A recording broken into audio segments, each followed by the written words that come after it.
বন্ধুরা দেখতে পাচ্ছ এই যে মোচা আর মা এই যে ডাটা ছোট ছোট করে কাটছি।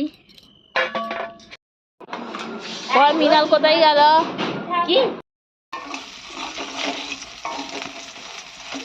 এদিকে হচ্ছে তরকারিটা তো খুলে দিয়ে এবার তো এই দেখুন হয়ে গেল মাছ দিয়ে পটলের ঝাল।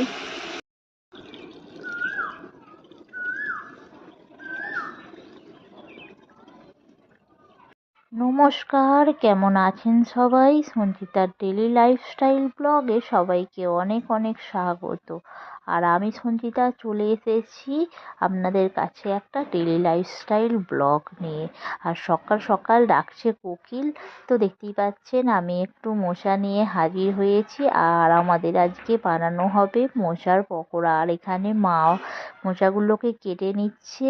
তো দেখুন মোচার ফুলগুলো তো ফেলে দেয়, আর সাইডে মোচার যে কচি কচি মানে কলা সমেত সেগুলো নেয়। আর ওগুলো খেতে বেশ দারুণ লাগে। তো কেটে একটু নুন আর হলুদ জলের মধ্যে রেখে দিতে যাতে মোচাটা কালো না হয়ে যায়। আর বাকিগুলো সব পরিষ্কার করে নিচ্ছে। শুভ সকাল বন্ধুরা। আর এই দেখো সকাল সকাল চলে এসেছি চায়ের কাপে নিয়ে। তো মা একটু চা বানিয়ে নিয়ে চামার দিয়ে চা খাওয়া হয়ে গেছে। আর এখানে রান্নার জন্য বসিয়ে দিয়েছে জল। আর আজকে হবে ডাঁটার তরকারি। তো এই দেখো ডাঁটা, তো ডাঁটা নিয়ে চলে এসেছি ডাঁটা। আর এখন এটা কাটবো।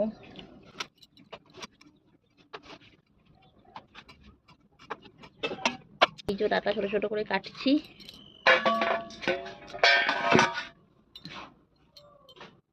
তো বন্ধুরা এগুলো হলো আমাদের গাছের ডাঁটা। আর এগুলো কিন্তু সজনে ডাঁটা নয়, এগুলো হলো নাচনে ডাঁটা।